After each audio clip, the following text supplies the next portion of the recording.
This is the 9th track on the Leicester Oral History Trail.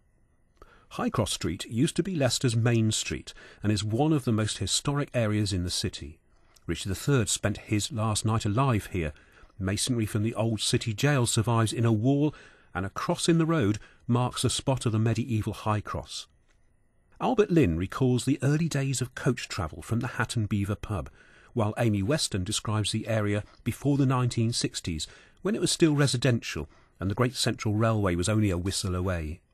Then former landlord Justin Osborne talks about the final years of the Hat and Beaver, which closed in 2007 and was at number 60. I started in the travel business in 1929 at the age of 14 years. I worked for a firm called Dean and Dawson's. Train fares, we used to have a special rate called penny a mile tickets, and we used to have weekly and 2 weekly tickets to as a sort of promotion to get people to travel. But we realised that coach travel was gradually creeping in, and I, as a lad, was given the job every morning. I was a sort of industrial spy.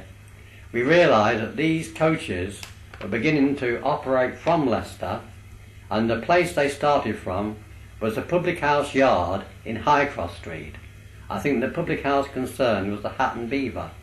And every morning coaches would leave from there to Cheltenham, which connected with other places all over the country. And Dean and Dawson's and Cook's realised that if coach travel got popular, they would lose business. So every morning I would have to go out, this was for a trial period, I would have to go out sort of in disguise and hang around Highcross Street and find out how many passengers travelled each day on the coach. And then I would have to report back to the manager, and he would send a report to his head office.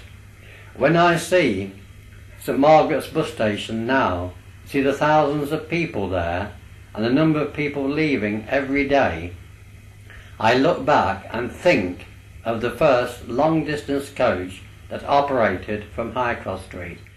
But also, you know, there used to be a slaughterhouse down Highcross Street, and every Wednesday was cattle day, when they used to march the cattle or the sheep from the cattle market down to this slaughterhouse. They used to be horrified. The cows, if they got stuck in the entry or something like that, you know, and you couldn't get by. And quite often there'd be some sort of an animal stuck in it, you know, and you couldn't get by. And it sometimes it was a bit nerve-wracking if you got to pass them and they came on the curb, you know.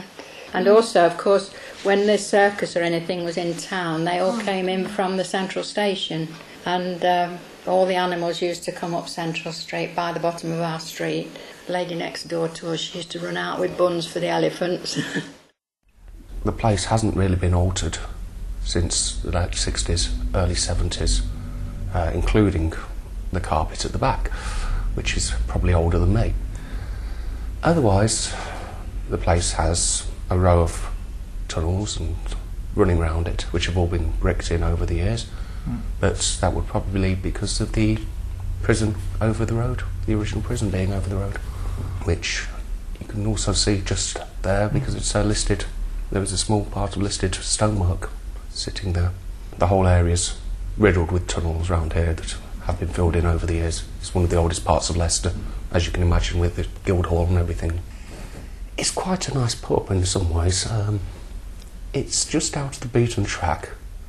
Fortunately not quite busy enough for my liking, but if actually I had double the amount of customers with the same temperament as I have, it would be the perfect pub.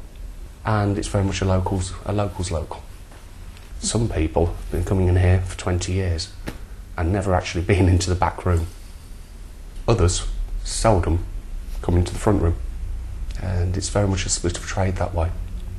Everybody knows everybody, and that's something I do like about it.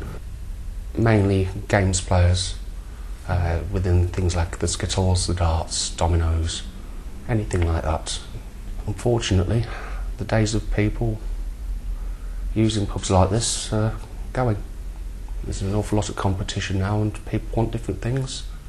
And a run-down old place like this can't really compete, not in the way it used to be able to.